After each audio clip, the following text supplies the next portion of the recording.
It's the Keto made in Japan, 1/2 ton, come along, 500 kgs. I can tell you, when you give this what for, it gives her a lot more than 500 kgs.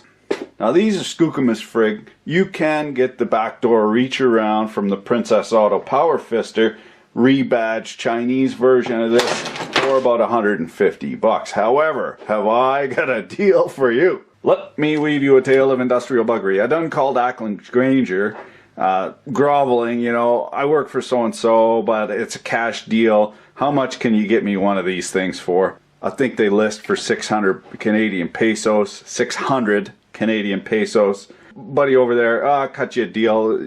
You come in on account and pay cash, you get it for 550. 550 bucks, mind. So I figure, well, I'll just wait until I go back to the office and give him the old double Dutch rudder. So I calls up Backlands and I give him the whole routine. This is King Shit of Turret Island working for Omni Evil Corp. I need P&D on quantity 200 of these Keto LX055. See what kind of pricing I could get, right? I got list less 25. So that's still pretty friggin' pricey. Next step was on company time, mind. Mama didn't raise no fool. The old hunt and pecker routine on the gargler. The usual suspects, right from Japan City, 150 bucks delivered. And this thing, you know, it's not heavy, but it does have some gravity in it. So there you go. If you want one of these, you can pay exactly the same as you would, well, maybe a little bit more than you would pay at the Horror Fright. However, you're getting the actual Keto. Now, do I have a moral and ethical dilemma about going right direct to the source instead of going through a myriad of middlemen and getting taxed on that each time? No, I don't, because industrial customers are not going to buy online. They're going to buy from Ackland's Granger or whoever supplies these, and they're going to pay through the nose. But you and me, Joe Public, they don't want to fucking deal with anyway, because look at me. I'm an idiot. Nobody in their right mind wants to deal with Joe Public. Industrial suppliers deal with industry, and Joe Schmoes off the street get treated like Joe Schmoes off the street. So you know what? Fuck them. As a corollary to that, people say to me all the time, oh, just go to McMaster Car and order the parts direct from McMaster Car. You cannot, I cannot, as Joe Public, get an account with McMaster Car in Canada. They're closed to Canadians, and if you had an industrial account previous to them closing that off, I think you're okay, but new accounts, you're fucked. McMaster Car is dead to me. So for the ever loving love of Jesus, please stop telling me to go to McMaster Car. But right off the bat, at the risk of painting Japanese industry with a wide brush, fit and finish on any Japanese gear that I've come across, and it doesn't matter if it's a Mitsui bulk handling crane or a Keto chain hoist, fit and finish is fucking perfect. So you see this. Now these are the first things to come off. OSHA safety guys don't like these coming off, but they're paying right in the cunning linguals.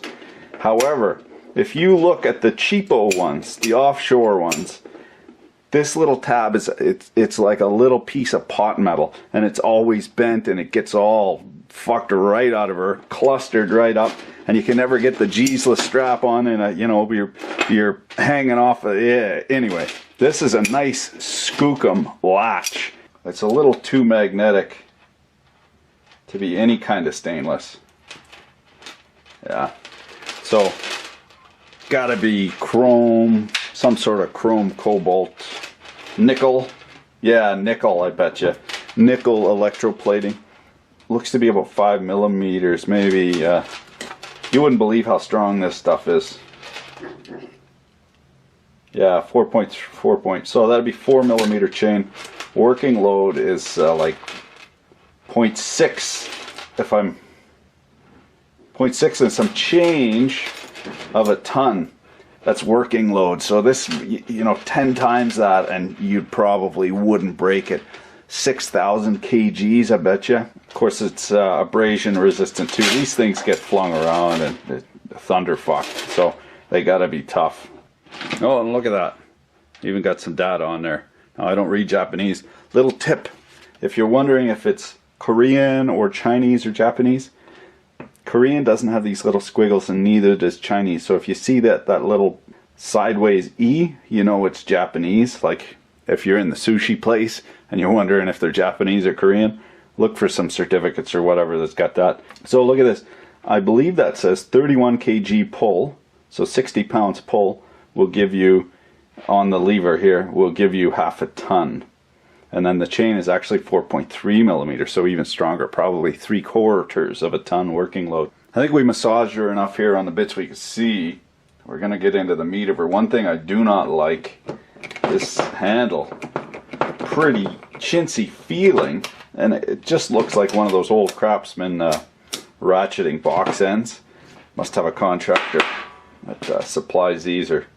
And then this is that butylene overmold compound. Thermoset plastic rubbery stuff. Well, that's interesting. One on either end. She's a double ender. On the subject of which, I got a nice message from a lesbian couple who enjoy these videos. Now, I welcome you gentlemen into the shop, but that's more for situational awareness. I know there's a couple ladies out there that are watching, but I want you to know that you are in my shop, and I will swear. So, you know, you got to have a little situational awareness. As far as lesbians, I mean, they love me. I eat what they eat. Just, luckily, I got a good grip on me. I'll just slide this rubber off. Oh, that's better. Oh, neat. Chrome vanadium, US patent. 31197. So, Google /patents/US 5119701. And this will come right up. Might even put that in the video for you. Or not.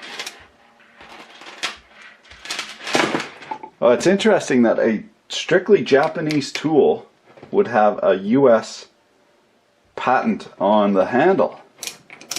Look at that. Look familiar? That's just a box end wrench. It's a 24, 25, 26, 30 seconds. It's 13/16. Maybe a little bit over that 13/16. So that'd be 19, 20, right around 21 millimeters. There you go. If you ever need a 21 millimeter wrench, you're in a deli of a pickle. Here we got the ubiquitous powdered metal parts. So this is a sintered metallic powder, steel, and they press it in a mold and then heat it up in the oven, allow for some shrinkage, and no machining at all involved. There's the clutch there, and the clutch face. A lot of guys will grease these up, sort of reduces your load holding, but and it really doesn't help. You jam it on there so hard that it's even harder to get loose. So if you see some old cuss going and greasing up your clutches, yeah, well, what are you gonna do, right? But yeah, it's no good. Just leave it dry, man. Leave it dry. That's a real thick left hand thread on, or left hand. No, it's right hand thread. It's real coarse, and it's multi-start. 1, 2, 3, 4, 5, 6. 6 start. Crazy. So that there is a special nut. So let's have a closer look at this. This is what's actually holding your load, not the hand. Focus, you fuck. Fuck. Okay, there we go. This is a forged nut. You can tell by the surface finish, and then it's been phosphated, and you can see, you see that there? Yeah, it's been run in a CNC lathe and then threaded as well in the same CNC lathe. Multi-start. That's a tough, that's an expensive part there, and it's forged, so you know it's damn good. Skookum. There's the friction clutch there. You can see some metallic particles in there. It looks like a typical low heat friction material. Now here's the ratchet and pawl. P-A-W-L, not P-A-U-L. I can't spell for shit. And it's interesting to me that this gear, let's see how hard it is first. Oh, it's actually soft. It's very soft, surprisingly. But this hasn't been broached. It hasn't been punched out. It's been turned on the OD, and then if you look, you can see grinding marks, abrasive grinding marks. So they've gone ahead and, I don't know if they do a whole, gang these up and then do a whole crap load at a time or what, but I assume broaching to some extent would create a sharp edge or even a round over there that they don't want, because that's a bearing surface. That's a friction surface, and that's not a sintered powdered metal gear. That's probably burned at it, well, burned and turned. So I'm going to show you an interesting difference. This is the basal platen that bears on the other side of the friction disc. Focus, you mother fluxing. There we go. You can see this has been broached, and there's a lip here, real sharp, curled over lip. And that's what you don't want. That almost looks, for all the world, like a nut for a grinder. Now here's an interesting shortcut that I really didn't expect. Instead of having a more skookum spring, they just doubled them up, paralleled the springs to get the amount of spring tension out of them. That surprises me, actually. I would have thought they'd spec the proper size. And here we go, powdered metal pawl here. I guess it is only 500 kgs. I would prefer to see a forged pawl, I think. Well, yeah, not I think, I know. I would much prefer a forged pawl. And you say, oh yeah, well, they make automotive parts and yada yada yada. Yeah, it's fine, it's fine. Hey, why do they make Crosby shackles forged and not at a powdered metallic? You know, same thing, lifting application. Powder metallic gear. So that was the clutch and ratchet mechanism. Now we're getting into the chain guides and drive mechanism. Spacers. Now these were just round stock, but they are finished nicely, and then almost nitride. Looks like a nitride coating. Why they would nitride that, I don't know, but it's, I guess because it's part of the wearing section. I betcha, because it bears against the chain at some points, you know, it rubs, and these are made for abrasion. There's the chain guide, and that's, let's see,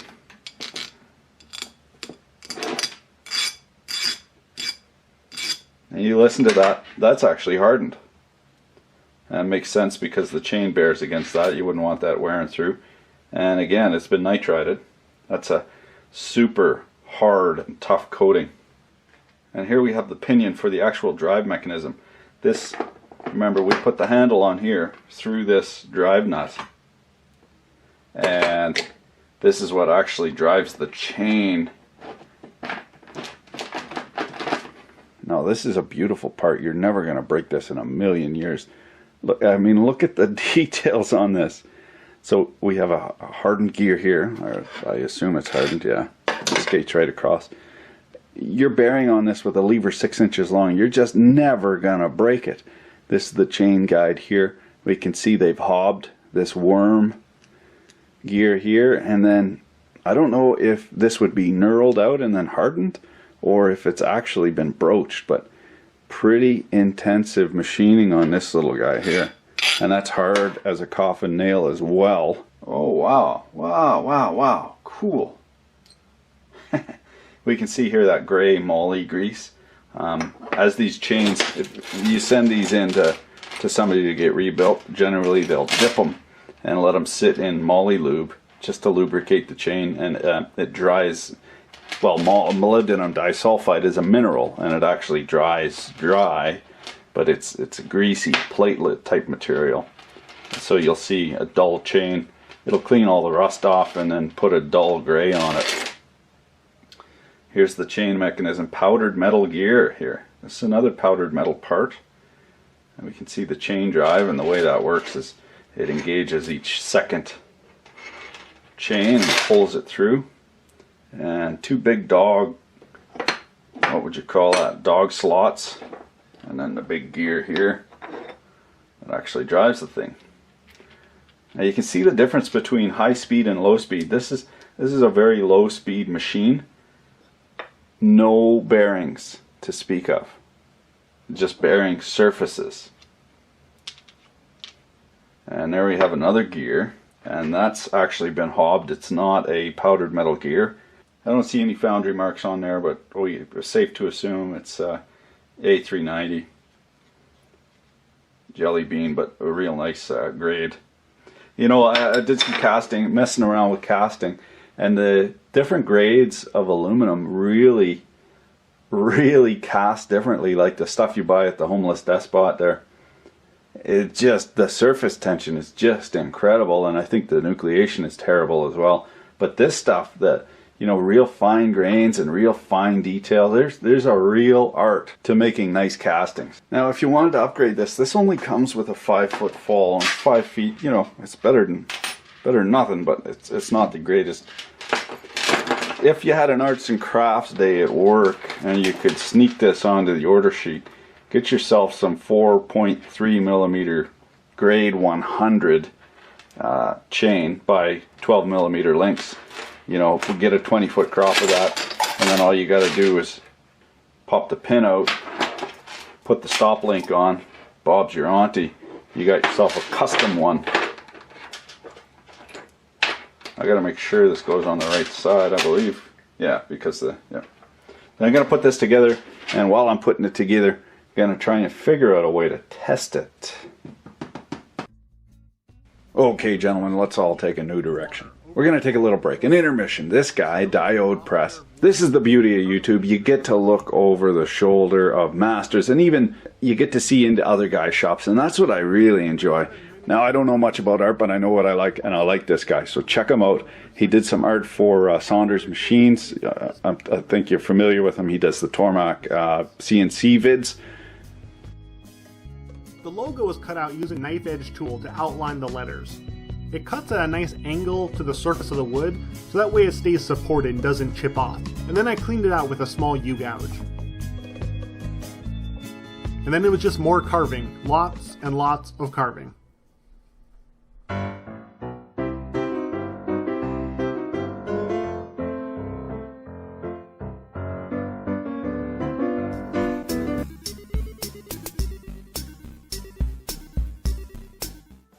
The Conrad press was so fun to print on, and it made the whole thing go so much easier.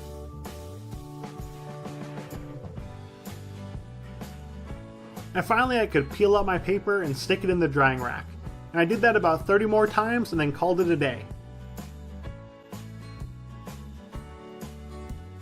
Now before I could sign and number the prints, they need a few days to dry. So I stopped by the hardware store on my way home and put together this rack.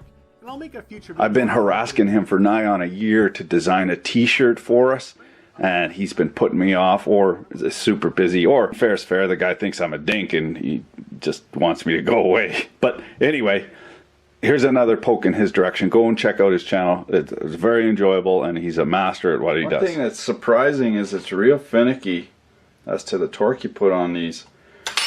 If you tighten it right down, it locks right up on you. That's surprising to me, because these spacers should ensure that it's not that tight. You know what I'm saying?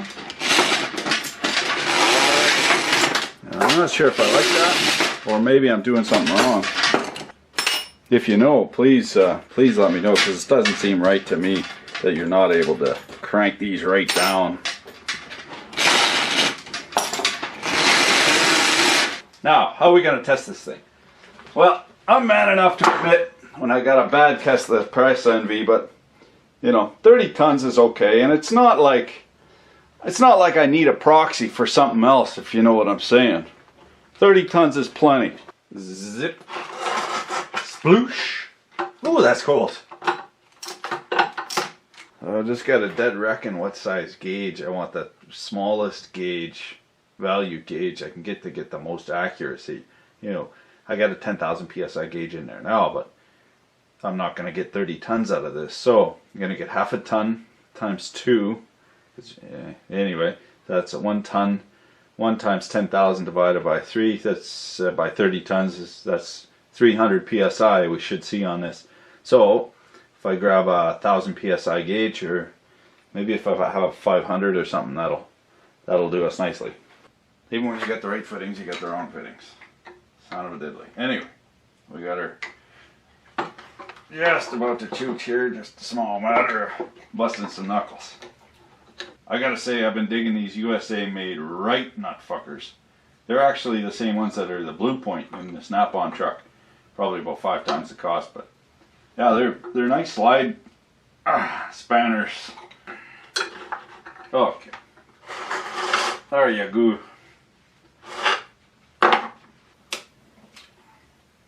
Oh man, that's not working at all. Must have put something together bass backwards. Oh, color me embarrassed. I guess that last drink did taste like Rufinol.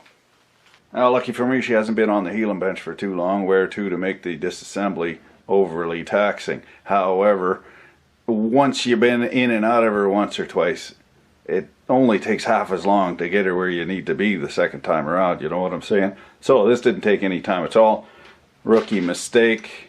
The live end and the dead end betwixt the thing needs to be bifurcated. Now, whilst I got it apart, I might as well show you how it works, eh? I guess I didn't really. I kind of omitted that part. Yeah, slow us down, but you can't fuck us over, am I right? We'll get her fingered. Okay, so the way this works is a little counterintuitive because you got this nice big gear and pawl here, and you figure that's what's holding the load. It's actually not, because if you look at this, this is free to move on the shaft, and the shaft drives the sheave, which pulls the drive sheave, which pulls the chain. So the only thing transmitting torque, locking that in, are these friction clutches. So in the upwards direction, when we're actually lifting something up, this nut clamps down, and the torque that you put on this clamps it down further, and it locks it together. Then it goes in the ratchet, and all that allows you to do is turn this ratchet backwards. Now in the lower position, that's where the sintered metallic inside gear comes in handy. That rides on the splines of the shaft, the drive shaft. Okay, so when you go to turn backwards, you're loosening off this nut. Now this is free to turn except for the pawl, but what you're actually doing here is you're allowing this whole thing to turn as a unit. This nut locks on the shaft, because otherwise it would just come right off. So there's the raise, there's the lower. And then if you want to go into neutral, there's a detent here. There's a detent and a spring, and this locks in like so that it's in normal mode. But then if you loosen this off, this pops up, this will pop up, and then that will give you enough clearance to back this nut off, and now the shaft is free of the pawl and it can just freewheel. Just freewheel. There we go. Just like that. So essentially, the takeaway from this is, when you're reefing on this and you let it go, it's not the pawl that's actually holding it, the click click. It's actually those little fiber discs, those little friction clutches. That's what's holding your load. So if you grease that up, you're not going to have nearly, not even close to the same capacity, because you're relying on the friction between the steel and the friction material. Okay, once again for the second time, nothing we can't fix though, boys. We're going to see how much force this thing will put out.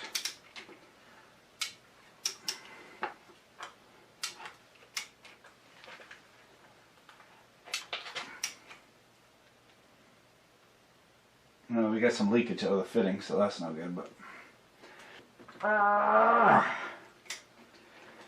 well, 300 psi. So let's do the calc. Now, here's the beauty of working in imperial units. It works especially well for hydraulics. Maybe not for everything, but for hydraulics, it's the cat's ass. King shit a turd island here. 4.56 inch squared is the effective area of the cylinder. So 4.5 times 300 psi, what is that? 1350. 1350, but there's two sides to this chain. Divide that. That's 675. 675 pounds is putting out. And that's as hard as I can pull it. So I'm surprised it's not actually higher, because I would have thought they underrated this. That's 675, 2.2.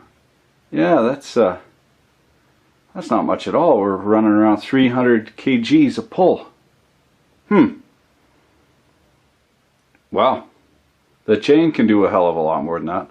The problem is the 200-pound gorilla on the end of the lever there. Might have to get a 6-foot snipe to get it rated. She's pretty tight, like a cummerbund at a king crab feast. Yikes. I wouldn't want to go messing with that too much. Anyway, thanks for watching. Keep your stick clean to entice. Yikes. Now, I know you guys want me to pump up this 30-ton cylinder just to see how much she'll suffer, but I just can't do it, man. The thing's a beauty and it's brand new.